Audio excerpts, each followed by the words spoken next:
Hello friend. आज हम दलपीठी बनावतनी कि हमनी के बिहार के दलपीठी बड़ा फेमस होखला। तो आज हम दलपीठी बनावतनी। दाल सिझा के रख ले बानी।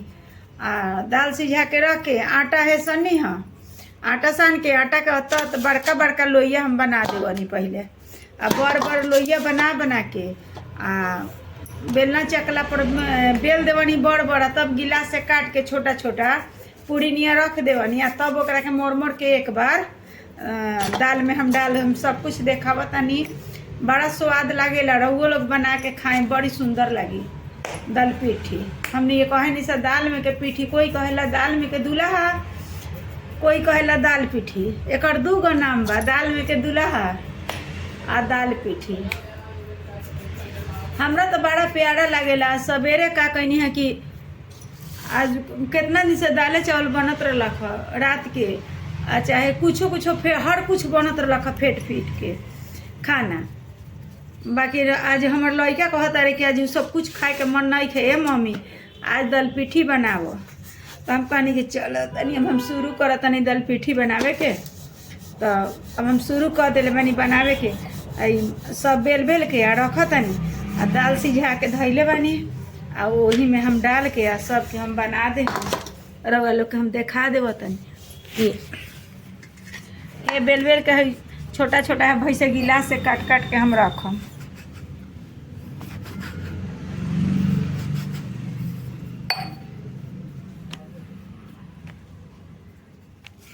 सब के अभी इतना रखले बनी, सबके जल्दी हमें मोड़ द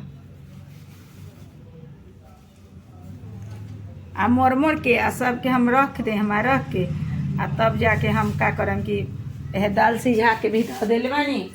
गैस पर दाल भी होखता, तुरंत हम बना दे। हम रउआ लोग से आज हम कुछ बतियावे के चाहतनी। ये बात कि हमने के सोचे नहीं सन, कभी कभी मन में हम खाना बनावतनी और रउआ लोग से बतियावत भी बानी कि हमरा बहुत सुंदर लागेला। रउआ लोग से बतियावत भी रहे। कहीं सहेली खोजे जाम तो कोई के घरे जाम तब नु केहू भेटाई या बतियावल जाई।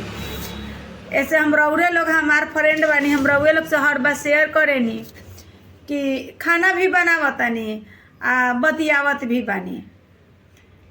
आजकल के युग में कहीं भी हमनी के केहू कहीं कहतनी नैहर में, पहले बचपन में रह तो सोचेला आदमी कि अब पढ़ लिख जाई। बापो मातारी, हमनियों के बाप मातारी हमरा सोचले बा कि पढ़ो लिखो। चाहे पहले के तो इतना कहाँ पढ़ाई लिखाई के खोज रखा हमनी के युग में कि लड़की के कहत रखा लोग कि झगड़ा लगाई, पढ़ के का करिए, झगड़े न लगई हैं तो लोग ना पढ़ावत रहुए।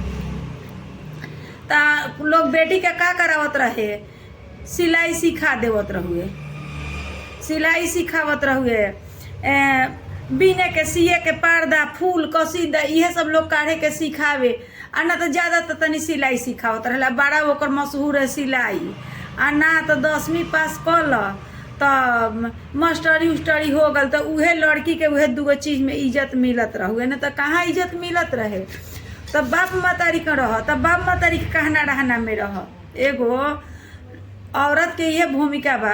नैहर में रह तो सब बाप मातारी कहना रहना में रह तो सियान होता। तो हमनी के बेर तो और जुलुम रहे। 15-16 साल में शादी हो जाए। ससुराल में आए तो सास बड़ा मिल रही कारा हमार, तो वहाँ सक्सिहने रहुए। अब के युग बा कि अब तो बेटी पतोह के हमनिए के बानी, हमरे पतोह बाड़ी तो कितना हमनी के मान सम्मान करतानी सन। जे कहते उनकर कहना हर कुछ मानल जाता, उनकर हर ख्वाहिश पूरा कइल जाता, सब कुछ। हमनी के बेर कहाँ, हमनी के तो डर ही ना बोलत रहनी सन। अब तो बाटे कि अब तो लड़का के लड़की के देखा देखी होखता तो अपन बोलता लोग, बतियावता लोग। हमनिए के खुद ओमे ढल गइल बानी। हमनी के बेर का बात पति से घूंघट लोग करत रहुए।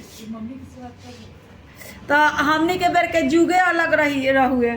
तो ससुराल में कुछ दिन डरे रहे सासे ननद के, नैहर में बापे मातारी कहना रहे। अब आदमी भैरक तो का कहल जाओ।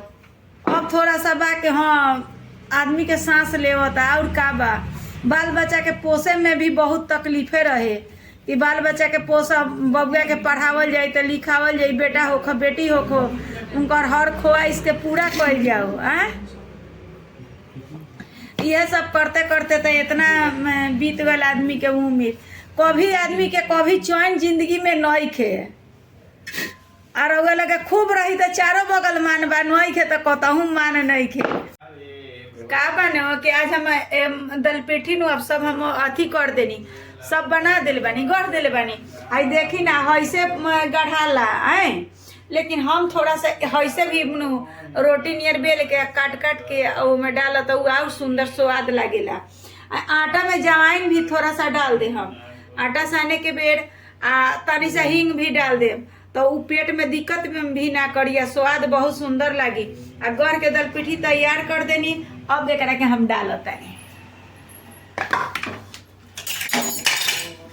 और वो लोग खा के बना के आ खाई आ हमरा के बताएं तो बहुत सुंदर लगी।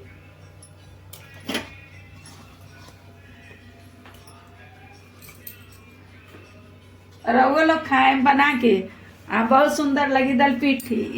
दाल चावल से भी अच्छा लागला खाए तो।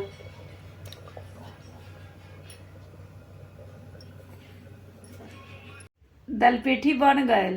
अब हम जाता नहीं दलपिठी खाता नहीं और वो लोग बना के दलपिठी हमार कहना माने, दलपिठी बना के रवा खाई। कोई दाल में दूल्हा कहेला केहू दलपिठी कहला। आ चटनी के साथ में हम टमाटर के चटनी बनैले बानी, आई बराबर का चटनी बा ओल के, आई दलपिठी बा और वो लोग खाए में बहुत सुंदर लगी। बाय।